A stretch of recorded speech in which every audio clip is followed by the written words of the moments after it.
ஜென்ம ஜென்மோ ஜென்மி ஸ்ரீ சரண் ஸ்ரீ பாக்ய சாய். அனைவருக்கும் சாய் சுப நமஸ்காரங்கள். நிலக்கோட்டையிலிருந்து சாய் உமேஷ்.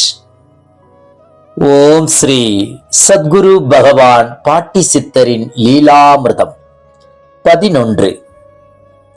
ஒரு முறை திருப்பூர் மதனகோபால் மற்றும் சிங்கப்பூரிலிருந்து வந்துள்ள தனது உடன் பிறந்த சகோதரி திருமதி வனிதா மற்றும் அவரது கணவர் சதீஷ்குமார் என குடும்ப சகிதமாய் பாட்டியை காண கொடுமுடி டாக்டர் நடராஜன் ஐயா அவர்களின் தோட்டத்திற்கு சென்றனர். அன்றைய காலகட்டத்தில் நமது பகவான் பாட்டி சித்தரை சுற்றி 10 அடி உயரத்திற்கு கம்பி வலை அமைக்கப்பட்டு அதில் கம்பியால் ஆன கதவும் பொருத்தப்பட்டு பாதுகாப்பு கருதி ஏற்பாடுகள் செய்யப்பட்டிருந்தன. பாட்டியை காண பக்தர்கள் பலரும் வந்தபடி இருந்தனர்.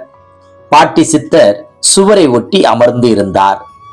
பாட்டியை காண வந்த பக்தர்கள் பாட்டிக்கு பெரிய மாலை வாங்கி கொண்டு வந்து அணிவித்திருந்த மாலைகளை பாட்டியின் அருகிலேயே எடுத்து வைத்து தரையில் கிடத்தி இருந்தார்கள். பாட்டி அமர்ந்திருந்த இடத்திலிருந்து சுமார் 20 அடி தூரத்திற்கு மேல் திரு மதனகோபால் அவர்களும் அவரது குடும்பத்தினரும் அமர்ந்திருந்தார்கள். முதலில் திரு மதனகோபால் அவர்களும் அவருக்கு பின்வரிசையில் அவரது தங்கை திருமதி வனிதா மற்றும் திரு சதீஷ்குமார் அவர்களும் அமர்ந்திருந்தார்கள். அச்சமயம் நம் பகவான் பாட்டி சித்தர் திருமதி வனிதா திரு சதீஷ்குமார் தம்பதிகளை பார்த்தவாறே அவருக்கு அருகாமையில் இருந்த ஒரு பெரிய மாலை ஒன்றை தூக்கி கம்பி வேலிக்கு மேற்புறமாக வீசினார். மாலை யார் கைக்கு கிடைக்கும் என்று பக்தர்கள் அனைவரும் ஆர்வமுடன் பார்த்து கொண்டிருந்தனர். என்னே ஒரு அருள் கலந்த ஆச்சரியம்! முன்னால் அமர்ந்திருந்த அத்துணை பேர்களையும் தாண்டி அம்மாலை திருமதி வனிதா திரு சதீஷ்குமார் தம்பதிகளின் கழுத்தில் ஒரு சேர பறந்து வந்து விழுந்தது.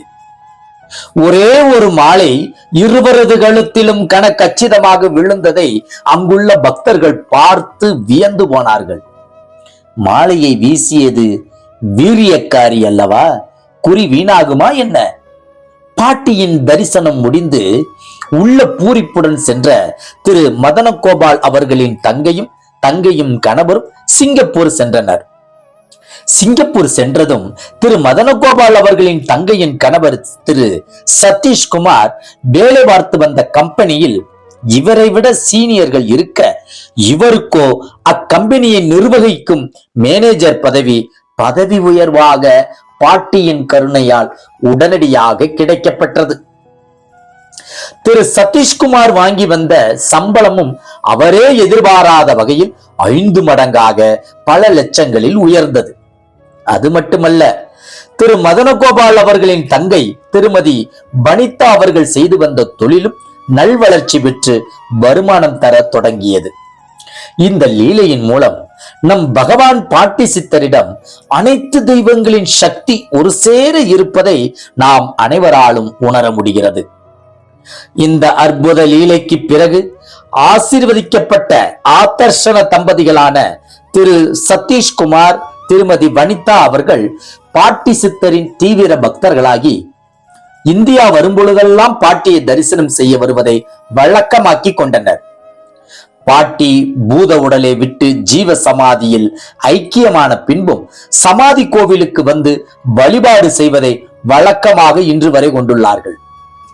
இந்த லீலாமிர்தத்தை தன் செவியாலும் விழியாலும் பருகிய அன்பர்கள் வாழ்வில் ஏற்படும் பொருளாதார பிரச்சனைகளில் இருந்து மற்றும் வறுமையில் இருந்து ஜீவசமாதியில் வீற்றிருந்து அருள்மலையை வர்ஷிக்கும் வளமிகு வரம் தரும் சத்குரு பகவான் பாட்டி சித்தர் நம் அத்துணை பேரையும் மீட்டெடுத்து செல்வ செழிப்புடன் வாழ வைப்பார்களாக. ஓம் குபேர லட்சுமி பாட்டி திருவடிகளே போற்றி போற்றி போற்றி. ஜெய் குரு பாட்டி, ஜெய் குரு பாட்டி, நற்பவி பாட்டி.